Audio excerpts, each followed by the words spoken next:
പ്രിയ സഹോദരരെ, കർത്താവായ യേശു ക്രിസ്തുവിൻ്റെ രണ്ടാം വരുന്ന ചാനലിലേക്ക് നിങ്ങൾക്കെല്ലാവർക്കും സ്വാഗതം. നമ്മൾ ആറാം മുദ്രയെ കുറിച്ച് കേൾക്കുകയായിരുന്നു. ആറാം മുദ്രയുടെ കുറച്ച് ഭാഗങ്ങൾ കിട്ടും. അതിനകത്തെ പ്രധാനപ്പെട്ട പോയിന്റിലേക്ക് നമ്മൾ വന്നില്ല. 4 ദിവസമായി ക്ലാസ്സിൽ ഇട്ടിട്ട് അതിൻ്റെ ഇടയ്ക്ക് ആത്മീയ ശുശ്രൂഷകൾക്കൊക്കെ ആയിട്ട് ധ്യാന സെൻ്ററിലൂടെയൊക്കെ പോയിരിക്കുകയായിരുന്നു. അതിനാൽ വൈകിയതിനെ ഓർത്ത് നിങ്ങൾ ക്ഷമിക്കുന്നു വിശ്വസിക്കുന്നു. പ്രിയപ്പെട്ടവരെ, നമ്മൾ എങ്ങനെയാണ് ആറാമത്തെ മുദ്ര പൊട്ടുമ്പോൾ ലോകം അപ്രത്യക്ഷമാകുന്നത്, അല്ലെങ്കിൽ ചന്ദ്രൻ, സൂര്യൻ, ഭൂമിയൊക്കെ കത്തി നശിക്കുന്നത് എങ്ങനെയാണ്? ഇത് യാഥാർത്ഥ്യമാണോ, സത്യമാണോ? ഇതൊക്കെ കേൾക്കാൻ മാത്രം കൊള്ളുന്ന കാര്യങ്ങളാണോ, അതോ യാഥാർത്ഥ്യം മറ്റൊന്നായിരിക്കെ എന്തെങ്കിലുമൊക്കെ ചില വ്യക്തികളുടെ ഭാവനയെ തോന്നി എഴുതി വെച്ചതാണോ എന്നൊക്കെ ഒരു ചിന്ത ധാരാളം ആളുകളുണ്ട്. ചിലരൊക്കെ എന്നോട് സംസാരിച്ചപ്പോൾ അവർ പറയുന്നത് ഒരിക്കലും സൂര്യനും ചന്ദ്രനും ഭൂമിയൊന്നും അപ്രത്യക്ഷമാകുന്നില്ല. അങ്ങനെ ഒരു ചിന്ത പോലും പതരെ നിങ്ങൾ വെച്ച് പുലർത്തുക തെറ്റാണത്. ഒരിക്കലും അങ്ങനെ കാണാൻ പാടില്ല. അങ്ങനെ ഒരിക്കലും സംഭവിക്കില്ല. ഇത്രയും കാലമായിട്ട് സംഭവിച്ചിട്ടില്ല. മറിച്ച് ഇനി ഒരിക്കലും അങ്ങനെ സംഭവിക്കില്ല. സൂര്യൻ എത്രയോ കോടാനുകോടി ദൂരെ ഉള്ളത്, അതിനൊന്നും സംഭവിക്കില്ല. ഇപ്പം അവിടെ കൊണ്ടിട്ട് ആരാ അനുഭവം ഇടാനുള്ളത്? അവിടെ വരെ എത്തുന്ന അനുഭവമുള്ളതും കണ്ടുപിടിക്കപ്പെട്ടിട്ടില്ല. മറ്റൊന്ന് ചന്ദ്രൻ എത്രയോ ലക്ഷം കിലോമീറ്റർ ദൂരെയാണുള്ളത്. അവിടെ ഇത് സാധനം കൊണ്ടുവയ്ക്കാൻ ഇതുവരെ കൊണ്ടുവച്ചിട്ടില്ല. ഇനി അത് അനുഭവം ഒന്ന് അവിടെ കൊണ്ടുവച്ച് പൊട്ടിക്കുമെന്ന് അതൊട്ടും പ്രതീക്ഷിക്കാനില്ല. പിന്നെ ഭൂമി ഇത്ര ബ്രഹ്മാണ്ഡമായ ഒരു ഗ്രഹമാണ്. അതിനകത്ത് എത്രയോ കോടാനുകോടി ലിറ്റർ വെള്ളമുള്ള കടൽ, ഇതൊക്കെ വറ്റിത്തീരും, അല്ലെ കത്തി ചാമ്പലാവും. ഇതൊക്കെ ഒരു മനുഷ്യൻ്റെ ഭാവനയാണ്, ഒരു ചെറിയ സാങ്കല്പികതയാണ്. അല്ലെങ്കിൽ മനുഷ്യനെ ഭയപ്പെടുത്തുവാൻ വേണ്ടി ചില ബൈബിൾ വചനമാണെന്ന് പറഞ്ഞ് ആരൊക്കെ എന്തൊക്കെ എഴുതി വെച്ചിട്ട് പോയിരിക്കുന്നതാണ്. ഇതൊന്നും അതിൻ്റേതായ അർത്ഥത്തിൽ നമ്മൾ വിശ്വസിക്കേണ്ടതില്ല. അത് മുഖവിലേക്ക് അങ്ങെടുത്ത് തള്ളിക്കളഞ്ഞാൽ മതി. ഇതൊന്നും യാഥാർത്ഥ്യമാണെന്നോ സത്യമാണെന്നോ ഭയപ്പെടേണ്ട ആവശ്യമില്ല. എങ്ങനെ ഒരു സംഭവം നടക്കുകയില്ല എന്നൊക്കെ ധാരാളം ആളുകൾ പലപ്പോഴും ഈ വിഷയത്തെക്കുറിച്ച് സംസാരിച്ചിട്ടുണ്ടെങ്കിൽ ആളുകൾ എന്നോട് സംസാരിക്കാറുണ്ട്.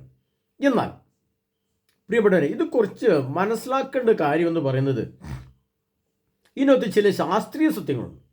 ആ ശാസ്ത്രീയ സത്യങ്ങളെ നമ്മൾ ഗ്രഹിക്കുമ്പോഴാണ് ഇത് സത്യമാണോ മിഥ്യയാണോ നമുക്ക് മനസ്സിലാക്കാൻ കഴിയുക. അതിനകത്ത് ഏറ്റവും പ്രധാനപ്പെട്ട ഒരു ഭാഗം എന്ന് പറയുന്നത്, വെളിപാടിൻ്റെ പുസ്തകം 6-ാം അധ്യായം 12-ാം തിരുവചനത്തിൽ 6-ാമത്തെ മുദ്ര തുറന്നപ്പോൾ ഇങ്ങനെ കണ്ടു എന്ന് പറഞ്ഞുകൊണ്ട് അവിടെ പറയുന്നുണ്ട്, ആകാശം തെറുത്തുമാറ്റി ചുരുൾ പോലെ അപ്രത്യക്ഷമാകും. അപ്രത്യക്ഷമായി എന്ന് എഴുതിയിരിക്കുന്നത്. ആകും എന്നാ പറഞ്ഞിരിക്കുന്നെങ്കിൽ ഒരുപക്ഷെ ഇനിയും വരാനുണ്ടാവും എന്നൊരർത്ഥമുണ്ട്. ആ അപ്രത്യക്ഷമായി എന്ന് പറഞ്ഞാൽ അതിനർത്ഥം എന്താണ്? ഒരു നിശ്ചിത സമയമെത്തുമ്പോൾ അപ്രത്യക്ഷമായിരിക്കും. അപ്രത്യക്ഷമാകും എന്നാണ് ഈ വചനത്തിൽ എഴുതിയിരിക്കുന്നതെങ്കിൽ പ്രിയപ്പെട്ടവരെ, വീണ്ടും കാലം മുന്നോട്ട് ഒരു 100 വർഷം കൂടെ കഴിഞ്ഞിട്ട് പോയി അന്നേരം നമുക്ക് പറയാം അപ്രത്യക്ഷമാകും. ഒരു 200 വർഷം കൂടെ മുന്നോട്ട് പോയി അന്നേരം നമുക്ക് പറയാം അപ്രത്യക്ഷമാകും.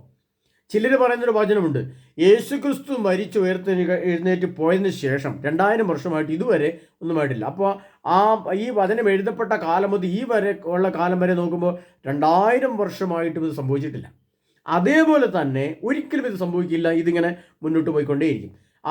ആകാശവും ഭൂമിയും അപ്രത്യക്ഷമായി ആകും, അത് വീണ്ടും ആകും എന്ന് പറഞ്ഞിങ്ങനെ മുന്നോട്ട് പോകുമെന്നാണ് പറയുന്നത്. എന്നാൽ വിശുദ്ധ ഗ്രന്ഥത്തെ മനസ്സിലാക്കേണ്ടതുപോലെ മനസ്സിലാക്കുകയും ഗ്രഹിക്കേണ്ടതുപോലെ ഗ്രഹിക്കുകയും ചെയ്യുമ്പോൾ അവിടെ അപ്രത്യക്ഷമായി എന്നാണ് എഴുതിയിരിക്കുന്നത്. എന്താണ് അതിൻ്റെ അർത്ഥം? പ്രിയ സഹോദരങ്ങളെ, അതൊരു നിശ്ചിത സമയത്ത് സംഭവിച്ചിരിക്കുമെന്നാണ് അർത്ഥം. ഇപ്പം നമുക്ക് 2000 ആണ്ട്, 2000 വർഷം ആകുമ്പോഴാണല്ലോ 2000 ആണ്ടെന്ന് പറയുക. അതുവരെ നമ്മളിങ്ങനെ പറഞ്ഞ 1995 അങ്ങനെയല്ലേ പറഞ്ഞത്? 1995 എന്നാണ് നമ്മൾ പറയുക. 2000 ആണ്ട് നമ്മൾ പറയൂ. 2000 ആണ്ട് എത്തുകയും 2000 ആണ്ട് കഴിയുകയും ചെയ്യുമ്പോഴാണ് 2000 ആണ്ട് നമ്മൾ പറയുക. അതിനു മുമ്പേ തന്നെ 2000 ആണ്ടെന്ന് പറയുമല്ലോ, പറഞ്ഞിട്ട് കാര്യമില്ലല്ലോ. ഇപ്പം 3050 നമുക്കിവിടെ പറയാം, സാങ്കല്പികമായിട്ട് പറയാം. പക്ഷെ 3050 എന്ന കാലഘട്ടം എത്തുമ്പോഴല്ലേ 3050 എന്ന് പറയാൻ പറ്റുള്ളൂ. എന്നതുപോലെ ഇതിനകത്തെല്ലാം വചനം സൂക്ഷ്മമായി വായിക്കുകയും ഗ്രഹിക്കുകയും ചെയ്യുന്ന വ്യക്തികൾക്ക് മാത്രമേ ഇത് മനസ്സിലാക്കാൻ സാധിക്കൂ. അത് നിങ്ങളാണെങ്കിലും സൂക്ഷ്മമായിട്ട് വായിച്ചാൽ മനസ്സിലാവും. അതിന് തിരിയുന്നത് ആകാശം തെറുത്തുമാറ്റി ചുരുൾ പോലെ അപ്രത്യക്ഷമായി എന്ന് പറയും. അപ്പോൾ അപ്രത്യക്ഷമാകേണ്ട ഒരു സമയമുണ്ട്. ആ സമയത്ത് അപ്രത്യക്ഷമാവുക തന്നെ ചെയ്യുന്നതാണ് എൻ്റെ ഒന്നാമത്തെ അർത്ഥം. രണ്ടാമത്തെ അർത്ഥം, എങ്ങനെയാണ് ആകാശം അപ്രത്യക്ഷമാകുന്നത് അത് നമ്മൾ മനസ്സിലാക്കണം. അത് മനസ്സിലാക്കുമ്പോൾ നമുക്കറിയാം, ഭൂമിയിൽ നിന്ന് 60 കിലോമീറ്റർ ഉയരം വരെ വായുമണ്ഡലമുണ്ട്. 60 കിലോമീറ്റർ വരെ. അത് കൂടുതലുണ്ടോ ഇല്ലെന്ന് എനിക്ക് വ്യക്തമായിട്ട് അറിയത്തില്ല. വായുവിൻ്റെ ആ സമ്മർദ്ദം അല്ലെങ്കിൽ വായുവിൻ്റെ സ്പർശനം, വായുവിൻ്റെ സാന്നിധ്യമുള്ളത് 60 കിലോമീറ്റർ. ഇനിയിപ്പോൾ അത് 100 കിലോമീറ്റർ ആയിട്ട് കണക്ക് കൂട്ടിയാലും 100 കിലോമീറ്റർ കഴിഞ്ഞ് മേലേക്കുള്ള ഭാഗത്താണ് ശൂന്യാകാശം എന്ന് പറയുന്നത്. അപ്പോൾ വായുമണ്ഡലം ഉള്ള മേഖലകളിൽ പൊട്ടുന്ന ആണവ ബോംബുകളുണ്ട്. അതായത് 60 കിലോമീറ്റർ അല്ലെ 100 കിലോമീറ്റർ ഉയരത്തിന് താഴെ അന്തരീക്ഷം, നമ്മൾ എന്ന് പറയുന്ന അന്തരീക്ഷം എന്ന് പറയുന്നുണ്ടല്ലോ, ബഹിരാകാശത്തിനും ഭൂമിക്ക് മേലെയുള്ള ഭാഗം അന്തരീക്ഷം, ആ അന്തരീക്ഷത്തിൽ ആണവ സ്ഫോടനങ്ങൾ നടക്കും. അങ്ങനെ നടക്കുമ്പോൾ വായു എന്ന ഈ സംഭവം നമുക്കറിയാം, വായുവിനകത്ത് ഒരുപാട് carbon dioxide, carbon, oxygen, hydrogen എല്ലാം ഉണ്ടെന്ന് നമുക്ക് ശാസ്ത്രീയമായിട്ട് പഠിച്ചിട്ടുണ്ട്. അപ്പോൾ അമിതമായി ചൂടാകുന്ന വായുവിനൊരു പ്രത്യേകത ഉണ്ട്. ഒരു നിശ്ചിത സമയം കഴിഞ്ഞാൽ വായു ഒരു ഓവറായിട്ട് ചൂടായി, ഇപ്പോൾ ഒരു 1000 ഡിഗ്രി അന്തരീക്ഷത്തിൽ വായുവിൽ നമുക്കറിയാം ഒരു 40 ഗൾഫിലെ ചൂടൊക്കെ നമുക്കറിയാം, ലോകത്ത് ഏറ്റവും കൂടുതൽ ചൂടുള്ള സ്ഥലം ഗൾഫ് രാഷ്ട്രങ്ങളാണ്. അപ്പോൾ അവിടെ 56 ഡിഗ്രി സെൻറ്റിഗ്രേഡ് ചൂടൊക്കെ ഉണ്ട്, 52 ഡിഗ്രി സെൻറ്റിഗ്രേഡ് ചൂടുണ്ട്. നമ്മുടെ കേരളത്തിൽ തന്നെ 45 ഡിഗ്രി 46 ഡിഗ്രി സെൻറ്റിഗ്രേഡ് ചൂട് വന്നു കഴിഞ്ഞാൽ വെള്ളം നല്ല വെയിലത്തെടുത്ത് വെച്ച് അമിത ചൂടായിരിക്കും, നമുക്കെടുത്ത് മുഖം കഴുകാൻ പറ്റില്ല. അപ്പോൾ എന്നതുപോലെ അമിതമായ ചൂട് വായുവിന് സംഭവിച്ചാൽ വായുവിനകത്തെ ഹൈഡ്രജനും ഓക്സിജനും വിഘടിക്കും. ഇപ്പോൾ 1000 ഡിഗ്രി സെൻറ്റിഗ്രേഡ് ചൂട് നമുക്ക് ചിന്തിക്കാൻ പറ്റുന്ന 1000 ഡിഗ്രി സെൻറ്റിഗ്രേഡ് ചൂട് ഭൂമിയിൽ അന്തരീക്ഷത്തിൽ വരികയാണെന്ന് വെറുതെ മനസ്സിൽ സങ്കല്പിക്കുക. അപ്പോൾ എന്ത് സംഭവിക്കും? സ്വാഭാവികമായിട്ടും വായുവിനകത്തെ hydrogen, oxygen, helium, carbon dioxide എന്ന് പറഞ്ഞ് വിഘടിക്കും. അത് വിഘടിച്ച് കഴിയുമ്പോൾ എന്ത് സംഭവിക്കും? ഓക്സിജനും കാർബൺ ഡയോക്സൈഡും ഹൈഡ്രജനായിട്ട് മാറുമ്പോൾ അത് പെട്ടെന്ന് തീ പിടിക്കും. അപ്പോൾ വായു എവിടെയൊക്കെ ഉണ്ടോ ആ ഉള്ള വായു മുഴുവൻ എന്തായിട്ട് മാറും? അഗ്നിയായിട്ട് മാറും, തീയായിട്ട് മാറും, ആ ആണവ സ്ഫോടനത്തിന് ഫലമായിട്ട്. അങ്ങനെ വരുമ്പോൾ വായു ഇല്ലാത്തൊരു സാഹചര്യം വരും. വായു ഇല്ലാത്തൊരു സാഹചര്യം വന്നാൽ എന്ത് സംഭവിക്കും? അങ്ങനെ വരുമ്പോഴാണ് തെറുത്തു മാറ്റി ചുരുൾ പോലെ ആകാശം പ്രത്യക്ഷം. ഈ ആകാശം എന്ന് പറയുന്നത് നമുക്ക് തോന്നുന്നത് എന്തുകൊണ്ടാണ് വെച്ചാൽ വായുമണ്ഡലം ഉള്ളത് കൊണ്ടാണ് ആകാശമുള്ളതായിട്ട് നമുക്ക് തോന്നുന്നത്. വായുമണ്ഡലം ഇല്ലാത്തൊരു സ്ഥലത്ത് എന്ന് കഴിഞ്ഞാൽ ആകാശമണ്ഡലം, ഇപ്പോഴത്തെ ബഹിരാകാശത്തൊക്കെ പോകുന്ന ബഹിരാകാശ സഞ്ചാരികൾക്കറിയാം വായുമണ്ഡലം ഇല്ലാത്തതുകൊണ്ട് അവരുടെ കാഴ്ച വളരെ ദൂരേക്ക് എത്തും, അതെല്ലാം വ്യക്തമായിട്ട് കാണാൻ പറ്റും. വായുവിൻ്റെ വായുവിൽ കൂടെ സൂര്യപ്രകാശം കടന്നു പോകുമ്പോൾ നമ്മുടെ കാഴ്ചയുടെ കണ്ണിൻ്റെ രശ്മികൾ പോകുമ്പോൾ അതിൻ്റെ ഒരു തടസ്സമുണ്ട്, അതിൻ്റെ കർഷണമുണ്ട്. വായുവിൻ്റെ സൂര്യപ്രകാശത്തിൻ്റെ കർഷണം വരുന്നത് കൊണ്ട് എന്ത് ചെയ്യും? അതിൻ്റെ ദൂരോട്ടുള്ള നോട്ടം നമുക്ക് ശരിയാവില്ല. അപ്പോൾ അങ്ങനെ വായുമണ്ഡലം മാറ്റപ്പെട്ടു കഴിയുമ്പോൾ ശൂന്യാകാശമല്ല പിന്നെ കാണുന്നത് എന്താണ്? അവിടെയാണ് നമ്മൾ മനസ്സിലാക്കേണ്ട പ്രിയപ്പെട്ട ദൈവത്തിൻ്റെ മഹത്വത്തെ നമുക്ക് വളരെ വ്യക്തമായിട്ട് കണ്ണുകൊണ്ട് കാണാൻ കഴിയും. വായുവിൻ്റെ പടലം അങ്ങ് മാറിക്കഴിഞ്ഞാൽ പിന്നെയുള്ള കാഴ്ച നമ്മൾ ഈ വലിയ ഈ ഭൂതക്കണ്ണാടിയൊക്കെ വെച്ച് മേലേക്ക് നോക്കുന്നത് വ്യക്തമായിട്ട് കാണാൻ പറ്റും. അതുകൊണ്ട് കഥ പറഞ്ഞത് അപ്രത്യക്ഷമായി എന്ന് പറഞ്ഞാൽ, അപ്പോൾ വായുമണ്ഡലം അപ്രത്യക്ഷം, ആകാശം തെറുത്തുമാറ്റി ചുരുൾ പോലെ അപ്രത്യക്ഷമായി. എല്ലാ പർവ്വതങ്ങളും ദൈവം അവരുടെ സ്ഥാനത്ത് മാറ്റപ്പെട്ടു, അത് ഞാൻ പറഞ്ഞായിരുന്നു. പിന്നീട് ഉള്ള പറയുന്നത് പിന്നെ അന്നേരം ഭൂമിയിലെ ചില കാര്യങ്ങളാണ് പറയുന്നത്. അവർ മലകളോട് പാറകളോടും പറഞ്ഞു, ഞങ്ങളുടെ മല പിന്നി വീഴുവിൻ, സിംഹാസനത്തിൻ്റെ ദൃഷ്ടിയിൽ നിന്നും കുഞ്ഞാടിൻ്റെ ക്രോധത്തിൽ നിന്നും ഞങ്ങളെ മറയ്ക്കും. എന്തെന്നാൽ അവരുടെ ക്രോധത്തിൻ്റെ ഭീകരദിനം വന്നു കഴിഞ്ഞു, ചേർത്ത് നിൽക്കാൻ ആർക്ക് കഴിയും? ഇനി രണ്ടാമത്തെ കാര്യം ഞാൻ പറഞ്ഞുതരാം. അതായത് എസെക്കിയേൽ പ്രവാചകന്റെ പുസ്തകം 38-ാം അധ്യായം 39-ാം അധ്യായം 3-ാം തിരുവചനവും സക്രിയ പ്രവാചകന്റെ പുസ്തകം 12-ാം അധ്യായം 5-ാം തിരുവചനം. എങ്ങനെയാണ് ആകാശം അപ്രത്യക്ഷമാകുന്നത്, അല്ലെ അതിനുള്ള സാധ്യത എന്താണ്, അല്ല ബഹിരാകാശത്തെ വെച്ച് എങ്ങനെയാണ് ആണവ സ്ഫോടനങ്ങൾ നടക്കുന്നത് എന്ന് വിഷ്ണുഗ്രന്ഥത്തിൽ പറഞ്ഞ 2 സ്ഥലത്താണ്. അതായത് ഹൈപ്പർസോണിക് മിസൈലും ആണവ സംവിധാനങ്ങളും കണ്ടുപിടിക്കപ്പെട്ടിട്ട് 100 വർഷം, ഈ 100 വർഷത്തിനുള്ളിലാണ് ഇതെല്ലാം കണ്ടുപിടിക്കപ്പെട്ടിരിക്കുന്നത്. അതിന് 3000 വർഷങ്ങൾക്ക് മുമ്പ് ഈ സാധനം എങ്ങനെയാണ് നിർമ്മിക്കുക, ഹൈപ്പർസോണിക് മിസൈൽ എന്ന് പറഞ്ഞാൽ എന്താണ്, അല്ലെങ്കിൽ അതെങ്ങനെയാണ് നിർമ്മിക്കുക, അത് നിർമ്മിച്ചാൽ ഉണ്ടാകുന്ന ഭവിഷ്യത്ത് അല്ലെങ്കിൽ അതിൻ്റെ പ്രവർത്തനം എന്താണെന്ന് സക്രിയ പ്രവാചകന്റെ പുസ്തകത്തിൽ പറഞ്ഞിരിക്കുന്ന ഒരു വചനവും എസെക്കിയേൽ പ്രവാചകന്റെ പുസ്തകത്തിൽ പറഞ്ഞിരിക്കുന്ന ഒരു വചനവും പറയുന്നത് കൂടുതൽ വ്യക്തമാണ്. പുസ്തകം സക്രിയ പ്രവാചകന്റെ പുസ്തകം 12-ാം അധ്യായം അതിൻ്റെ 4-ാം തിരുവചനം 5-ാം തിരുവചനം ഇങ്ങനെ പറയുകയാണ്: ജനതകളുടെ കുതിരകളെ അന്ധമാക്കുന്ന അന്ന് ഞാൻ യൂദാഭവനത്തെ കടാക്ഷിക്കും. ജനതകളുടെ കുതിരകൾ എന്ന് പറഞ്ഞാൽ നമുക്കറിയാം പണ്ടത്തെ കാലത്ത് കുതിരകൾ, ഇന്നത്തെ കാലത്ത് കുതിരകളല്ല, മിസൈലുകളാണെന്ന് ഞാൻ പറഞ്ഞിട്ടുണ്ട്. അപ്പോൾ ജനതകളുടെ കുതിരകൾ, അതായത് ഈ ഗോഗ് മാഗോഗ് യുദ്ധത്തിൻ്റെ ഒരു ഭാഗമായിട്ട് വരുന്നത് ഗോഗിൻ്റെ ഭാഗത്തു നിന്ന് വരുന്ന ആണവ മിസൈലുകൾ, വ്യൂഹങ്ങൾ ആകാശത്തിൽ കൊണ്ടുവരുമ്പോൾ ഇസ്രായേൽക്കാർ ഒരു പുതിയ സംഭവം കണ്ടുപിടിച്ച് വെച്ചിട്ടുണ്ട്. ആ സംഭവത്തിന് ലേസർ രശ്മി എന്ന് പറയും. ലേസർ രശ്മി ഉപയോഗിച്ച് വസ്തുക്കളെ കത്തിച്ച് കളയാൻ പറ്റും. അതുകൊണ്ട് എന്ത് ചെയ്യും? ഇങ്ങനെ ദൂരെ നിന്ന് വരുന്ന മിസൈലുകളുടെ കമ്പ്യൂട്ടർ സംവിധാനത്തിലേക്ക് ലേസർ രശ്മി അടിക്കുമ്പോൾ ആ ഭാഗം ഉരുകുകയും കത്തുകയും, അപ്പോൾ അങ്ങനെ വരുമ്പോൾ അത് ആ വരുന്ന ഭാഗത്ത് വെച്ച് സ്ഫോടനം നടക്കുകയും ചെയ്യും. അപ്പോൾ എന്ത് സംഭവിക്കും? അത് ബഹിരാകാശത്ത്, സൂര്യാകാശത്ത്, അന്തരീക്ഷത്തിൽ അവിടെ വെച്ച് സ്ഫോടനം നടക്കും. ഇത് എവിടെ സ്ഫോടനം നടന്നാലും സൂര്യൻ്റെ ശോഭയും സൂര്യൻ്റെ ചൂടും വരും. ആ സ്ഥലം എവിടെ വെച്ച് പൊട്ടിയാലും ഈ സംഭവം വരും.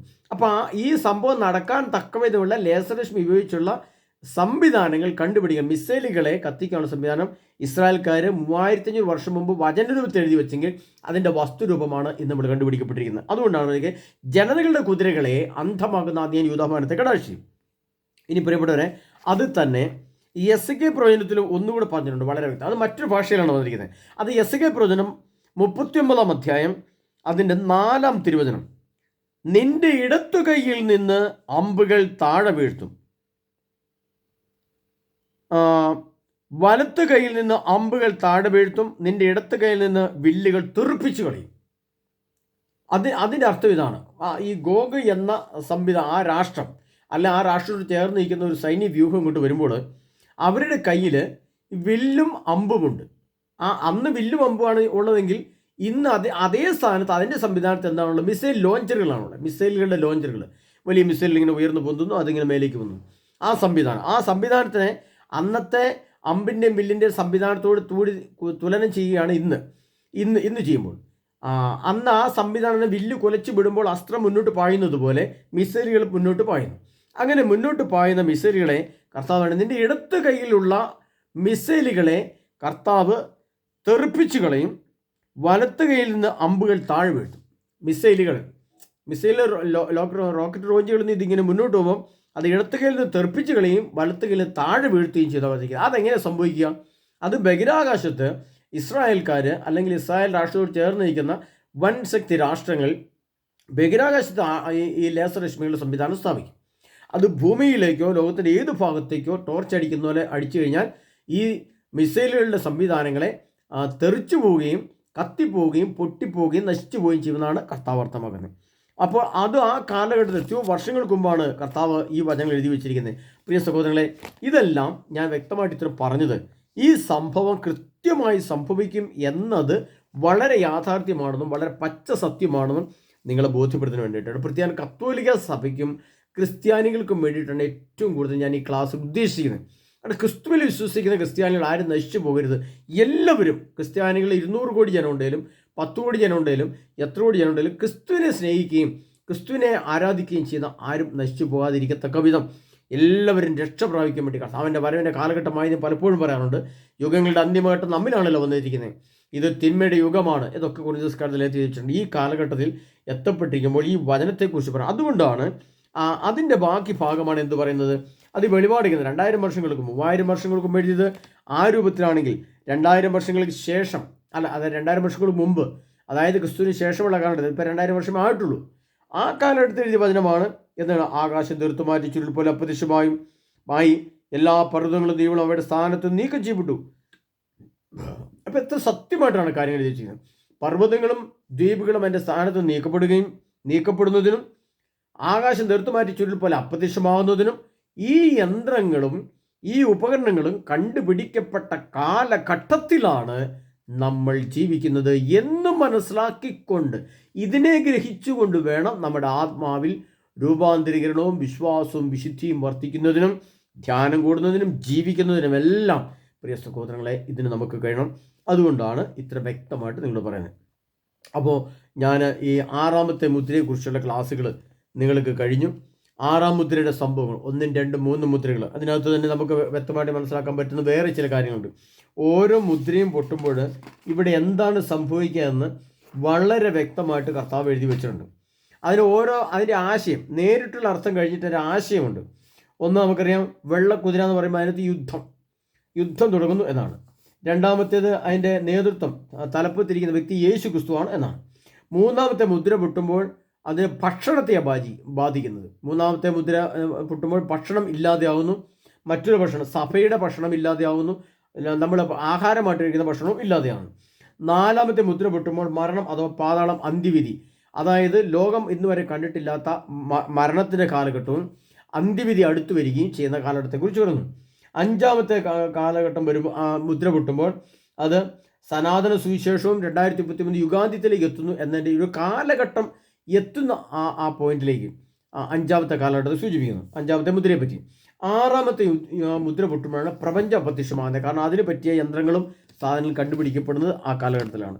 അങ്ങനെ എന്തുകൊണ്ടും ഈ 6 മുദ്രയും 6 മുദ്രയുടെ സംഭവം തുടങ്ങുന്ന 27 മുതൽ തുടങ്ങിക്കഴിഞ്ഞാൽ 33 വരെ ഈ കാലഘട്ടത്തിനുള്ളിൽ ഇതെല്ലാം ഓരോ കാലഘട്ടങ്ങളിൽ മുദ്ര പൊട്ടുകയും ഓരോ കാലഘട്ടത്തിൽ ഞാൻ ഈ പറഞ്ഞ ഓരോ സംഭവങ്ങൾ ഭൂമിയിൽ ഉണ്ടാവുകയും ചെയ്യുന്ന കാലഘട്ടത്തിലൂടെ ലോകം കടന്നുപോവുകയാണ്. അതിനാൽ പ്രിയ സഹോദരങ്ങളെ, കർത്താവായ യേശു ക്രിസ്തുവിൻ്റെ ഇത്തരം വചനങ്ങൾ, ദൈവം അർത്ഥമാക്കിയ തിരുവചനങ്ങളുടെ അർത്ഥവും വ്യാപ്തിയും ഞാൻ നിങ്ങളുടെ അറിയിക്കുകയായിരുന്നു.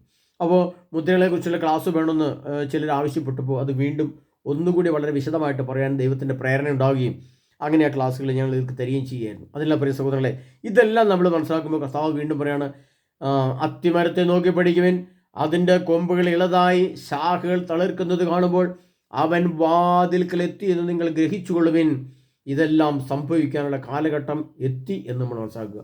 ഇനി നമ്മൾ വെളിപാട് 22:14 വീണ്ടും ഞങ്ങൾ പറയുന്നു, വെളിപാട് 22:14 ഒരു മനുഷ്യൻ ഇതൊക്കെ അറിഞ്ഞു, ഇത് ശരിയാണെന്ന് വിശ്വസിക്കുന്നു. അങ്ങനെയാണെങ്കിൽ ഞാൻ എന്ത് ചെയ്യണം? എല്ലാ മനുഷ്യരിലും ഒരു ചോദ്യം വരും. ഓക്കെ, ഇതെല്ലാം ഞാൻ വിശ്വസിക്കാൻ തയ്യാറാവുകയാണ്. ഇതെല്ലാം ഇങ്ങനെ വരും, ലോകം അന്ത്യത്തിലേക്ക് വരും, ലോകം അപ്രത്യക്ഷമാവും, സ്വർഗവും നരകവും, സ്വർഗവും പാതാളം രണ്ട് സ്ഥലമായിട്ട് വരും. ഇതെല്ലാം ഞാൻ അങ്ങനെയാണെങ്കിൽ ഞാനിനി എന്ത് ചെയ്യണം എന്നൊരു ചോദ്യം വരികയാണ്. അവിടെ കർത്താവ് പറയുന്ന ഒരു വചനമുള്ളൂ, വെളിപാട് 22:14 പലപ്പോഴും പറയാറുള്ളതാണ്. ജീവന്റെ വൃക്ഷത്തിന്മേൽ അവകാശിപ്പിക്കാനും കവാടങ്ങളുടെ നഗരത്തിലേക്ക് പ്രവേശിക്കാനും തങ്ങളുടെ അങ്കികൾ കഴി വിശുദ്ധീകരിക്കുന്നവർ ഭാഗ്യവാന്മാർ. അങ്കികൾ അവയവങ്ങൾ, ഇന്ദ്രിയങ്ങളുടെ വിശുദ്ധി പ്രാപിച്ചുകൊള്ളുക. എന്തെല്ലാം കണ്ണിൽ നിന്ന് കൺമുമ്പിൽ നിന്ന് മാറ്റിവെക്കണം, എന്തെല്ലാം കേൾവിയിൽ നിന്ന് മാറ്റിവെക്കണം, എന്തെല്ലാം ശരീരത്തെ സ്പർശിക്കാതെ മാറ്റിവെക്കണം, എന്തെല്ലാം ഹൃദയം കൊണ്ട് മനസ്സിലാക്കാതെ മാറ്റിവെക്കണം, എന്തെല്ലാം കാര്യങ്ങൾ ഹൃദയം കൊണ്ട് ഗ്രഹിക്കണം. ഇതെല്ലാം വിവേചനാപൂർവ്വം ചെയ്യേണ്ടത് എന്താണെന്ന് ഇതിൻ്റെ പല ക്ലാസ്സുകളിൽ പറഞ്ഞിട്ടുണ്ട്, പറഞ്ഞിട്ടുണ്ട്. ഇനി ഇത് ആവർത്തിച്ച് പറയേണ്ട ആവശ്യമില്ല. അതിനാൽ പ്രിയ സഹോദരങ്ങളെ, ഈ മുദ്രയുടെ ക്ലാസ് തീരുമ്പോൾ നമ്മൾ മനസ്സിലാക്കേണ്ടത് എത്രയും പെട്ടെന്ന് വിശുദ്ധിയോട് ഒരുങ്ങുക. വിശുദ്ധിയും പോരാ, പരിശുദ്ധിയിലേക്ക് പ്രവേശിക്കുക. വിശുദ്ധിയുടെ രണ്ടാമത്തെ സ്റ്റെപ്പാണ് പരിശുദ്ധി. ജ്ഞാനത്തിൻ്റെ രണ്ടാമത്തെ സ്റ്റെപ്പാണ് അതീന്ദ്രിയ ജ്ഞാനം, അഥവാ പ്രവാചക വരം. വരം എന്ന് പറയും, വരങ്ങൾ. വിശ്വാസത്തിൻ്റെ രണ്ടാമത്തെ സ്റ്റെപ്പാണ് വരങ്ങൾ. അറിവിൻ്റെ രണ്ടാമത്തെ സ്റ്റെപ്പാണ് ജ്ഞാനം. ഇങ്ങനെ എല്ലാ കാര്യത്തിലും നമ്മൾ വിശുദ്ധിയിലേക്ക്, ജ്ഞാനത്തിലേക്ക്, വിവേകത്തിലേക്ക് സ്റ്റെപ്പായിട്ട് കയറി യേശുവിൻ്റെ അടുത്തെത്താറാവുന്ന രീതിയിൽ ജീവിച്ചൊരുങ്ങിക്കൊള്ളുക. കർത്താവ് എപ്പം വന്നാലും നമുക്ക് കൂടെ പോകും. മരിച്ചാലും പ്രശ്നമില്ല, എടുക്കപ്പെട്ടാലും കുഴപ്പമില്ല, നിത്യത നമുക്ക് കിട്ടണം. നിത്യത കിട്ടിയില്ലെങ്കിൽ പിന്നെ ഉള്ളത് എന്താണെന്ന് ഞാൻ പറയാതെ തന്നെ നിങ്ങൾക്ക് ഊഹിക്കാവുന്നതുള്ളൂ, മനസ്സിലാക്കിയുള്ളൂ. അതിനെ കർത്താവായ ഈശോ നമ്മളെല്ലാവരും അനുഗ്രഹിക്കട്ടെ. പ്രിയപ്പെട്ട സഹോദരങ്ങളെ, കർത്താവായ യേശു ക്രിസ്തു തിരുരക്തം നമ്മെ ഓരോരുത്തരെയും സംരക്ഷിക്കുമാറാകട്ടെ. കർത്താവായ യേശു ക്രിസ്തു തിരുവചനത്തിൻ്റെ ശക്തി നമ്മെ നയിക്കുവാനും നിയന്ത്രിക്കുവാനും ഭരിക്കുവാനും ശക്തിപ്പെടുത്തുവാനും ഉപകരിക്കട്ടെ. കർത്താവായ യേശു ക്രിസ്തു തിരുരക്തം നമ്മെ സകല പാപത്തിൽ നിന്നും അനീതിയിൽ നിന്നും രക്ഷിക്കുമാറാകട്ടെ. കർത്താവായ യേശു ക്രിസ്തു തിരുരക്തത്തിൻ്റെ ശക്തി നമുക്ക് കോട്ട കെട്ടി സംരക്ഷിക്കാൻ ഇടവരട്ടെ. കർത്താവായ യേശു ക്രിസ്തുവിൻ്റെ പരിശുദ്ധാത്മാവ് നമ്മളിൽ നിറയുകയും നയിക്കുകയും ഭരിക്കുകയും നമ്മളെ മുന്നോട്ട് നിയന്ത്രിച്ചു കൊണ്ടുപോയി ചെയ്യുമാറാകട്ടെ. അതിലെ പ്രിയ സുഹൃത്തുക്കളെ, യേശു ക്രിസ്തുവിൻ്റെ എല്ലാവിധ സംരക്ഷണം, പരിശുദ്ധമായ എല്ലാ സന്തോഷവും സമാധാനവും നിങ്ങൾക്ക് ആശംസിച്ചുകൊണ്ട് ആമേൻ.